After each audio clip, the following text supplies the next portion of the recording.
Hello दोस्तों, स्वागत है आप सभी का आपके अपने यूट्यूब चैनल एक्सेलेंस एकेडमी पे। दोस्तों आज हम लोग लास्ट टॉपिक जो है डायलेक्ट्रिक मटेरियल का उसको देखेंगे और पूरा फिनिश करेंगे। ये थोड़ा सा बाकी रह गया है चार्ज डिस्ट्रीब्यूशन का, ठीक है, तो उसको हम देख लेते हैं। तो बोल रहा है कि to find the value of induced charge on dielectric slab when it is placed in between the two plates of a parallel plate capacitor. जब दो प्लेट के बीच, पैरेलल प्लेट कैपेसिटर के बीच डायलेक्ट्रिक स्लैब को रखेंगे तो चार्ज का distribution, induce जो charge का होगा वो कितना होगा, ठीक है, कैसे होगा उसको देखना है। तो मान लीजिए कि पैरेलल प्लेट कैपेसिटर है, बना दिया है, तो इस पर प्लस क्यू चार्ज होता है, इस पर माइनस क्यू चार्ज होता है, ठीक है। और हम लोग पढ़े हुए हैं कि मान लीजिए यहाँ पे मैं बता दे रहा हूँ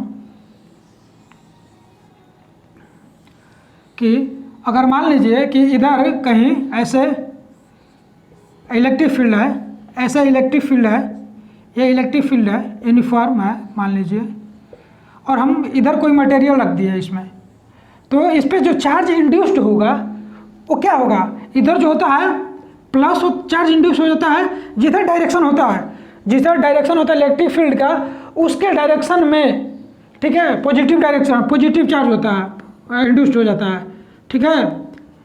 और उसके नज़दीक वाला में, उसके अपोजिट, उसके डायरेक्शन के अपोजिट साइड में कहिए माइनस चार्ज इंड्यूस हो जाता है। ऐसे ये हम लोग सीख चुके हैं, ये सब जानते हैं, ये सब हम लोग पिछले चैप्टर में हम लोग पढ़े हुए हैं। तो ऐसे आपका चार्ज इंड्यूस हो जाता है। तो यहाँ पे भी इलेक्ट्रिक फील्ड हम देखेंगे तो इसके चलते जो होगा, इसके चलते इधर होगा, इधर होगा,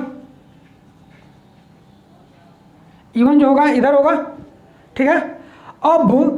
अब इस पर जो चार्ज इंड्यूस हुआ है तो इसके चलते जो होगा इलेक्ट्रिक फील्ड पता करने के लिए हम लोग क्या करते हैं, एक पॉजिटिव चार्ज रखते हैं, एक जो है पॉजिटिव चार्ज रखते हैं, पॉइंट पॉजिटिव चार्ज छोटा सा, और उसको देखते हैं कि वो किधर उसका डिफ्लेक्ट हो रहा है, किधर जा रहा है। तो यहाँ पे पॉजिटिव चार्ज रखिएगा, इंड्यूस नहीं है, इंड्यूस चार्ज अभी नहीं है, तब क्या होगा, पॉजिटिव चार्ज इस पॉजिटिव चार्ज को इधर रिपेल करेगा और ये नेगेटिव चार्ज जो है इसको अट्रैक्ट करेगा, तो इलेक्ट्रिक फील्ड किधर हो जाएगा, इधर हो जाएगा।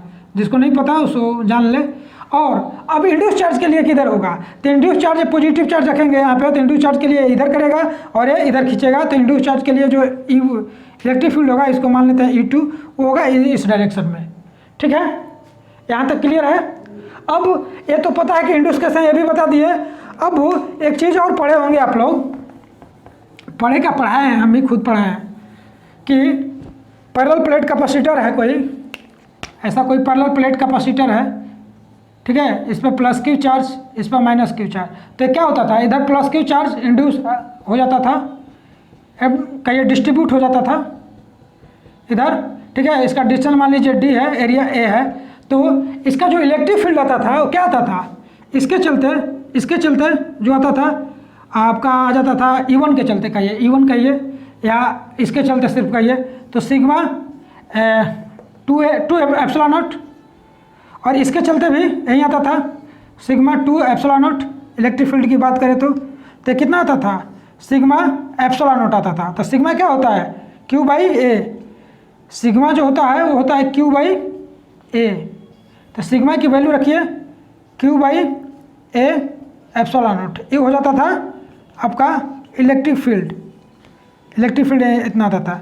ऐसा पढ़े हुए हैं, आप लोगों को पता होगा, फिर भी बता दिए कि जो नहीं पढ़ा है, जो नया है वो सीख ले। तो इलेक्ट्रिक फील्ड इतना होता था।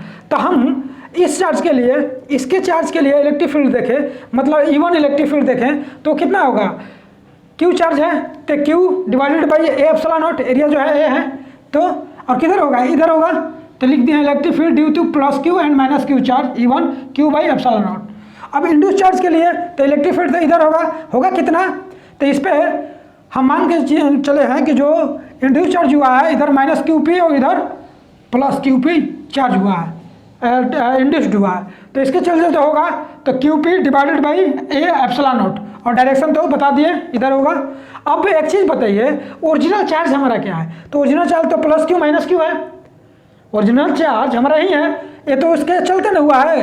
तो ओरिजिनल चार्ज के बाद जो डुप्लीकेट आया वो तो कुछ ना कुछ तो उससे कम रहेगा ही, ये तो हर चीज़ में होता है, आम जिंदगी में भी होता है कि ओरिजिनल से डुप्लीकेट किसी न किसी चीज़ में कम होता ही है, चाहे वो प्रॉपर्टीज हो, कैरेक्टरिस्टिक्स हो, कुछ भी हो, मजबूती में हो, वो थोड़ा कमज़ोर रहता ही है। तो यहाँ पे जो इलेक्ट्रिक फील्ड ओरिजिनल चार्ज के चलते जो इलेक्ट्रिक फील्ड आएगा वो इंड्यूस चार्ज से ज़्यादा होगा या कम होगा? तो ऑब्वियसली सी बात है ज़्यादा होगा, ठीक है। तो जो ज़्यादा होगा, अगर हम नेट इलेक्ट्रिक फील्ड देखें तो एक इधर ये इधर, तो नेट इलेक्ट्रिक फील्ड दोनों का डिफरेंस होगा। और डिफरेंस क्या किस में होता है? बड़ा वाला से छोटा में, तो बड़ा इवन होगा। क्यों होगा बता दिए, क्योंकि ओरिजिनल चार्ज है। इंड्यूस चार्ज कुछ ना कुछ कम होता ही है, एक्चुअली ऐसा हम बराबर मान के चलते हैं, लेकिन कम तो कुछ ना कुछ होता ही है। तो हम E1 माइनस E2 किए, E1 का वैल्यू यहाँ से रखें, E2 का वैल्यू यहाँ से रखें, ठीक है। और दूसरी बात, अगर हम जानते हैं कि कोई इलेक्ट्रिक फील्ड है, कोई पैरेलल प्लेट कैपेसिटर है, इसमें कोई मटेरियल को, स्लैब को इंसर्ट कर दिए और इसका मान लीजिए जो क्या है डायलेक्ट्रिक कांस्टेंट K1 है, तो इसका कैपेसिटेंस क्या आता था? कैपेसिटेंस आता Q बाई K, ऐसे आता था Q K A epsilon not, ये आता था क्या? हाँ, तो ये आता था।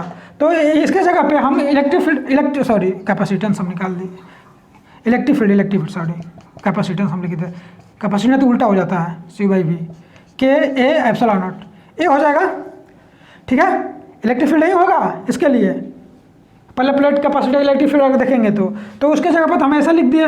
अब देखिए, अब ए एप्सिलॉन नॉट इसमें कैंसिल हो जाएगा, बचेगा Q by K equals to Q minus QP। तो यहाँ से हम QP को इधर लाए और Q माइनस K को, Q डिवाइडेड बाई K को इधर लगाए तो माइनस में हो जाएगा, और यहाँ से Q कॉमन ले लिए तो 1 माइनस 1 बाई K आपका इंड्यूस चार्ज आ गया। तो इंड्यूस चार्ज अगर निकालने के लिए बोलेगा, आप क्वेश्चन में आएगा, न्यूमेरिकल में आएगा, तो आप आसानी से निकाल लेंगे, ठीक है। कैसे आया एक एक चीज़ मैं बता दिया हूँ, ठीक है। तो यहाँ तक जो था, जितना भी डायलेक्ट्रिक मटेरियल से रिलेटेड था कंसेप्ट, ये बाकी रह गया था, तो ये भी बता दिए आज। तो जितना डायलेक्ट्रिक मटेरियल से था वो सब खत्म हो चुका है। अब आप लोग न्यूमेरिकल बनाइए, ठीक है। जो भी बुक आपके पास है उसे न्यूमेरिकल बनाइए, और अगर डाउट है तो कमेंट में लिखिए, हम उसको बताने की कोशिश करेंगे, ठीक ना। डायलेक्ट्रिक मटेरियल से जितना कंसेप्ट था वो ख़त्म हो गया, ठीक है। एक बार रिकॉल कर लेते हैं क्या क्या हम लोग पढ़े हैं डायलेक्ट्रिक मटेरियल से रिलेटेड पैरेलल प्लेट कैपेसिटर में। तो एक बार मैं रिकॉल कर देता हूँ आप लोगों को। जैसे पहला बार हम लोग पढ़े थे कि कोई पैरेलल प्लेट कैपेसिटर है, ठीक है। ए एम पॉइंट है, ए एन पॉइंट मान लीजिए है, दोनों के बीच का डिस्टेंस D है, प्लेट एरिया दोनों का A है, इस पर प्लस Q चार्ज है, इस पर माइनस Q चार्ज है, ठीक है। अब इसमें कोई मटेरियल रख दिया हुआ है इसका, जिसका क्या डायलेक्ट्रिक कांस्टेंट K है, तो इसका कैपेसिटेंस जो आता था K epsilon not A divided by D, यही आता था, ये पता है, K epsilon not A divided by D। दूसरा नंबर में पढ़े थे हम लोग कि अगर कोई मटेरियल है, कोई डायरेक्ट पैरेलल प्लेट कैपेसिटर है, ए पॉइंट M ए N, ठीक है, दोनों के बीच का डिस्टेंस G, और आधा से ऊपर हम क्या किए, इधर दूसरा मटेरियल रख दिए, इधर दूसरा मटेरियल रख दिए, ठीक है। तो कैपेसिटेंस क्या आया था आपका? कैपेसिटेंस आया था epsilon not A divided by 2D plus K1 plus K2, यही आया था, ठीक है। तीसरा नंबर में पढ़े थे हम लोग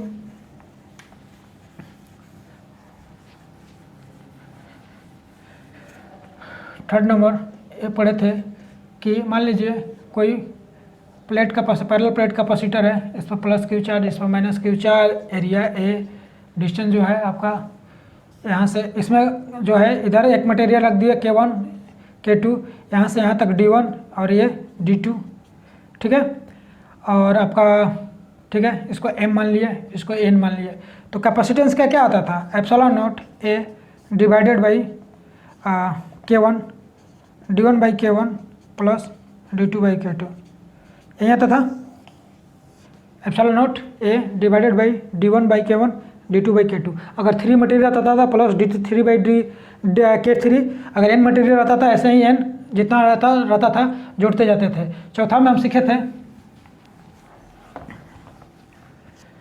ये पढ़े हैं हम लोग, रिकॉल कर दे रहे हैं, पिछला क्लास में भी बताए थे आप लोगों को, याद हो जाएगा यहीं पर, ऐसा बता ही दूंगा मैं, ठीक है।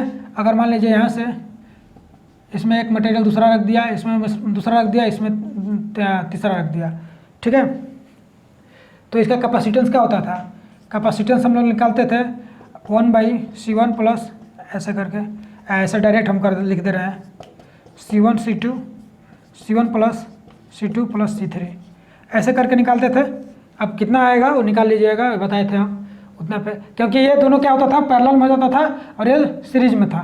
ठीक है, तो यहाँ तक dielectric material constant, dielectric material slab जितना इंसर्ट करना था, जिस तरह से करना था वो सब अब लगभग बता चुके हैं। ठीक है, डाइलेक्ट्रिक मटेरियल से काम ख़त्म, इसका फिनिश आज पूरी तरह 100% ख़त्म। अब आगे जो है सीखेंगे हम लोग charge, loss of heat, loss of energy. ठीक है, उसे न्यूमेरिकल सीखेंगे रिलेटेड। इसके बाद व्हीटस्टोन ब्रिज से न्यूमेरिकल देखेंगे। ठीक है, चलिए ठीक, तो पढ़ते रहिए, लाइक कीजिए, सब्सक्राइब कीजिए। चलिए, धन्यवाद।